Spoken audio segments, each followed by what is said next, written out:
Amada iglesia, Dios les bendiga grandemente. Soy el pastor Emanuel Plata de la iglesia Amigos del Espíritu en Almoloya de Juárez. Y para mí es un privilegio el día de hoy poder estar con ustedes, platicar un poco acerca de la palabra del Señor en este tiempo devocional.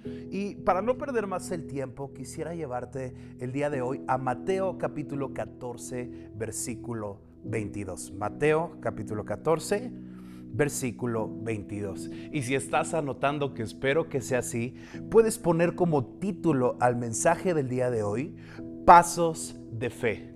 Pasos de Fe. Y si quisieras agregar un subtítulo, puedes poner un discípulo sobre las aguas. En Mateo capítulo 14, versículo 22, nos habla una de las historias que pasó Jesús con sus apóstoles. Y debo decirte algo: cada que he escuchado a un predicador hablar de este tema, hay posturas encontradas dentro de qué es lo que pasó, por qué pasó. Y el día de hoy quiero hablarte lo que yo he podido encontrar en estos versículos y la revelación que está implícita en ellos. Así es que te voy a leer Mateo capítulo 14, versículo 22. Y dice la palabra del Señor así: enseguida Jesús hizo a sus discípulos entrar a la barca e ir delante de él a la otra ribera, en tanto que él despedía a la multitud. Despedida la multitud, subió al monte a orar aparte, y cuando llegó la noche estaba allí solo. Y ya la barca estaba en medio del mar, azotada por las olas, porque el viento era contrario. Mas a la cuarta vigilia de la noche, Jesús vino a ellos andando sobre el mar. Y los discípulos, viéndole andar sobre el mar, se turbaron diciendo: ¡un fantasma! Y dieron voces de miedo. Pero enseguida Jesús les habló diciendo: tened ánimo, yo soy, no temáis. Entonces le respondió Pedro y dijo: Señor, si eres tú, manda que yo vaya a ti sobre las aguas. Y Jesús le dijo: ven. Y descendiendo Pedro de la barca, andaba sobre las aguas para ir a Jesús. Cuando tú y yo estudiamos estos versículos, te vas a dar cuenta de una realidad. La Biblia enseña que estaba Jesús predicándole a una multitud, y cuando despidió a la multitud le dice a los apóstoles que suban a la barca, que naveguen mar adentro y que Jesús más adelante los va a alcanzar. La Biblia enseña que a la cuarta vigilia de la noche empezaron a soplar vientos, empezó la lluvia, y la Biblia enseña que de repente vieron a una persona caminando sobre el agua, y la Biblia dice que los apóstoles gritaron: ¡un fantasma! Y daban voces de miedo porque no sabían qué es lo que estaba pasando. Y la Biblia enseña que Jesús les dice: tengan ánimo, yo soy, no tengan miedo, ¿verdad? Y la Biblia enseña que estando los 12 discípulos sobre la barca, uno de ellos, llamado Pedro, dice la Biblia que vio a Jesús y le dijo: Jesús, si eres tú, manda que yo vaya a ti sobre las aguas. Y la Biblia enseña que Jesús le dijo a Pedro: ven, y permitió que bajara de la barca para ir a Jesús. Y sabes, este versículo me encanta porque yo creo algo bien importante aquí. Para mí es fácil comprender que Jesús caminó sobre el agua porque Jesús era el Mesías, Jesús era el Salvador del mundo, Jesús era un hombre que oraba por los enfermos y sanaban, que oraba por los muertos y revivían. Y para mí es fácil creer que Él pudo caminar sobre las aguas, pero la pregunta verdadera aquí sería: ¿qué pasó en la mente de Pedro para creer que si Jesús había podido caminar sobre las aguas, Pedro también lo iba a poder hacer? Y para eso quiero llevarte durante unos cuantos minutos a la historia de los judíos, ya que yo como pastor me encanta estudiar la historia porque creo importante saberlo. Si no sabes de dónde vienes, no sabes a dónde vas. Y cuando estudias la historia judía, hay cosas tan ricas, tan impresionantes que tú y yo vamos a poder entender.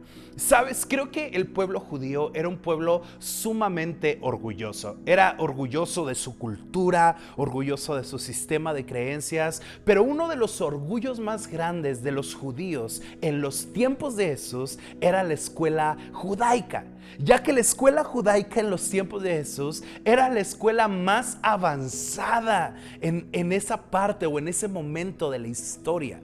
Pero la escuela judaica era una escuela sumamente excluyente.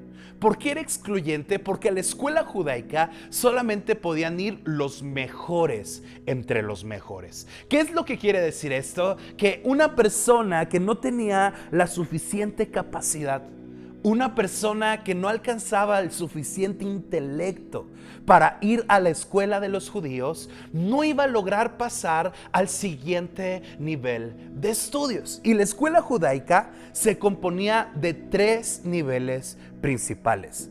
El primer nivel de estudios se llamaba Bet Sefer,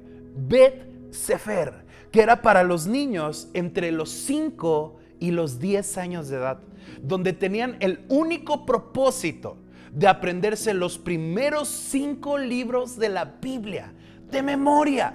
Tenían que aprenderse Génesis, Éxodo, Levíticos, Números y Deuteronomio de memoria. Tenían que aprender todos los libros de arriba hacia abajo, de abajo hacia arriba, y aún tenían que aprender a cantarlos.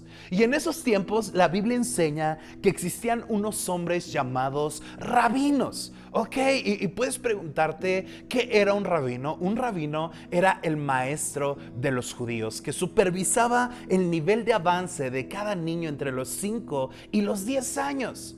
Y la Biblia enseña que si un niño no tenía la suficiente capacidad de aprenderse todo lo que estaba escrito en estos primeros 5 libros de la Biblia, el judío iba a llegar con él, o el rabino iba a llegar con él y le iba a decir: tú no sirves para esto.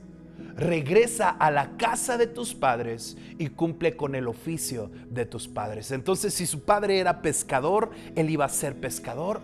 Si su padre era agricultor, él iba a ser agricultor. Si su padre era carpintero, él iba a terminar siendo carpintero. Y esto quiere decir que del 100% de los alumnos que entraban al primer nivel de estudios llamado Bet Sefer, solamente entre un 30 y un 40% pasaba al segundo nivel de estudios. Y el segundo nivel de estudios de la escuela judaica se llamaba Bet Talmud,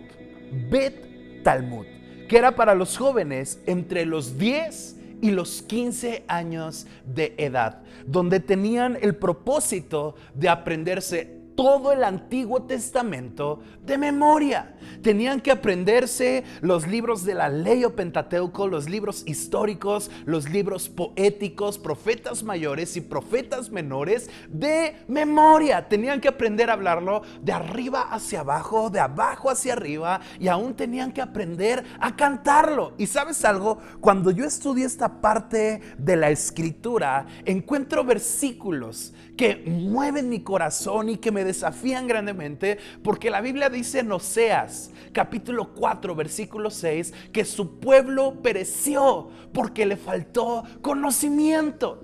Y cuando te das cuenta que un niño judío entre los 10 y los 15 años de edad estudiaba para aprenderse todo el Antiguo Testamento de memoria, yo me pregunto, ¿qué nos espera a nosotros? ¿Verdad? ¿Qué nos espera a nosotros que no sabemos 3 medio versículos? Llega un momento en donde tal vez tu pastor o el líder de alguna de las reuniones de hogar te dice: a ver, hermano, empieza con un versículo, y empiezas diciendo: bueno, pues Jehová es mi pastor, y árbol que nace torcido, su rama nunca endereza. Empezamos con una cosa, terminamos diciendo otra, y como la iglesia tampoco sabe Biblia, terminan diciéndole amén a todo. Y ¿sabes algo? Eso es sumamente preocupante, porque los que entraban al segundo nivel de estudios llamado Bet Talmud eran jóvenes entre 10 y 15 años que tenían el desafío de aprenderse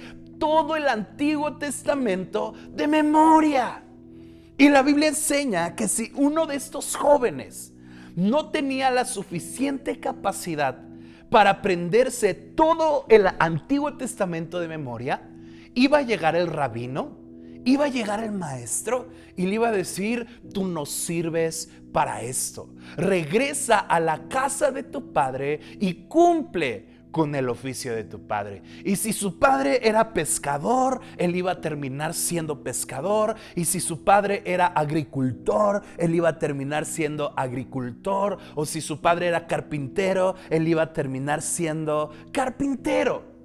Y del 30 o 40% de los alumnos que habían llegado al segundo nivel de estudios, solamente entre un 5 y un 10% lograba pasar al tercer nivel de estudios, el cual tenía por nombre Bet Midrash. Bet Midrash, que era para los jóvenes entre los 15 y los 30 años, en donde tenían el propósito de buscar un rabino que les enseñara la palabra de Dios. Y en esos tiempos, en los tiempos de Jesús, los rabinos era la clase social privilegiada dentro de todo Israel, ¿verdad? Un rabino, mientras caminaba por las calles de Israel, la escritura enseña que algunos los veneraban, los respetaban, los honraban, les cedían los lugares de privilegio, porque el judío siempre tiene una cualidad, y es que siempre honra la sabiduría en el corazón de los hombres. Y cuando un joven judío decidía buscar un rabino, sucedía algo particular, porque el rabino, antes de tomarlo como discípulo, que en un momento voy a profundizar un poco en el aspecto de ser discípulo, la Biblia enseña que el joven llegaba y le decía al rabino: maestro, quiero que me enseñes, quiero ser tu discípulo, quiero ser tu alumno. Y la Biblia enseña que el rabino, antes de aceptarlo como discípulo, le hacía una serie de preguntas impresionantes, a tal grado que el rabino le decía: ¿sabes qué? Te voy a aceptar como alumno si respondes las siguientes preguntas. Y le hacía preguntas como: dime el libro de Isaías de memoria. Dime cuántas veces aparece la palabra Jehová en todos los libros de la ley. Le hacía preguntas impresionantes, ¿verdad? Preguntas súper difíciles, que llegaba un momento en donde del 5-10% de los alumnos que habían llegado al tercer nivel de estudios, solamente el 0.5% de ellos iban a llegar al tercer nivel.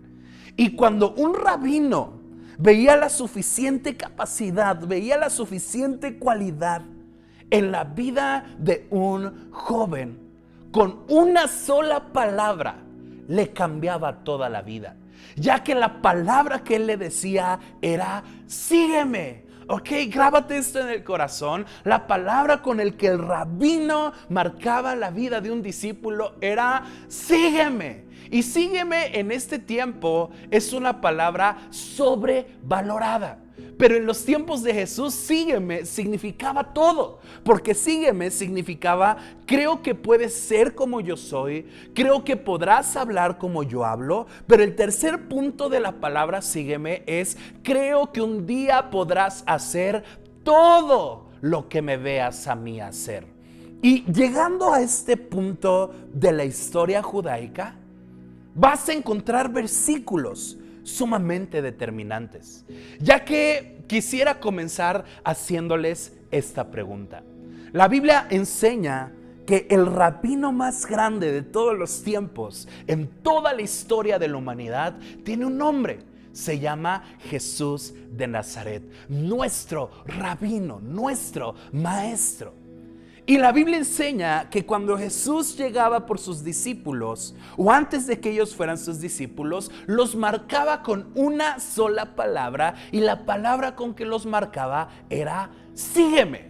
Ahora, la pregunta que nos tenemos que hacer aquí es, por ejemplo, cuando Jesús llegó a ver al apóstol Pedro, la Biblia enseña que Pedro estaba haciendo algo. ¿Cuál era el trabajo de Pedro? La Biblia enseña que Pedro era un pescador. Y si Pedro era un pescador, ¿qué significa eso? Yo creo que la respuesta es que Pedro fue a la escuela de los judíos, intentó ser de los mejores, y ¿sabes algo? Pedro no lo logró. Pedro intentó ser de los mejores discípulos, intentó ir a la escuela judaica y no tuvo lo suficiente como para ser de los mejores de la escuela de los judíos. ¿Y sabes algo?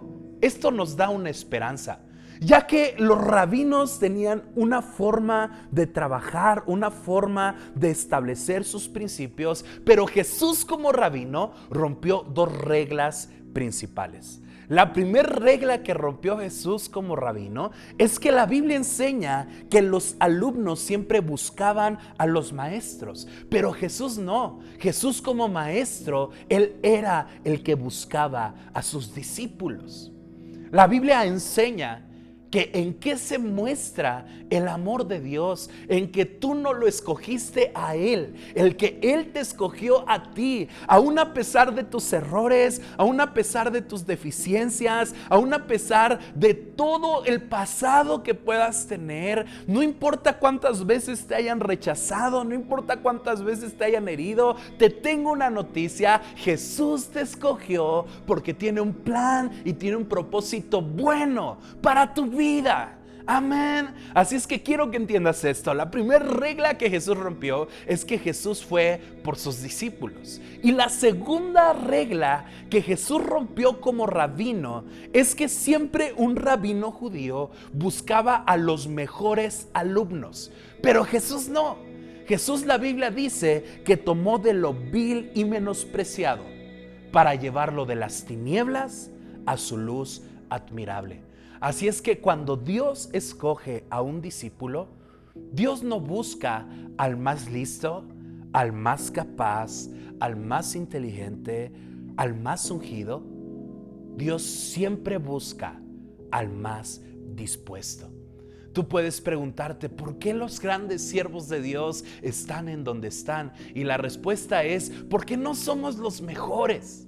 ¿Sabes? Si a mí me quitaras el Espíritu Santo, yo sería cualquier persona común y normal. Pero si algo he aprendido a lo largo de todos estos años, es que Dios busca una cualidad de persona. Dios busca a aquellos que siempre le dicen que sí a su llamado. Así es que esta es la primera parte del mensaje que te quiero compartir en este día. Vamos a grabar la segunda parte. Creo que va a ser un tiempo de mucha bendición. Así es que prepara tu corazón, porque en el segundo devocional que estaré compartiendo, Dios te va a hablar. Soy el pastor Emmanuel Plata de la iglesia Amigos del Espíritu en Almoloya de Juárez. Que Dios les bendiga.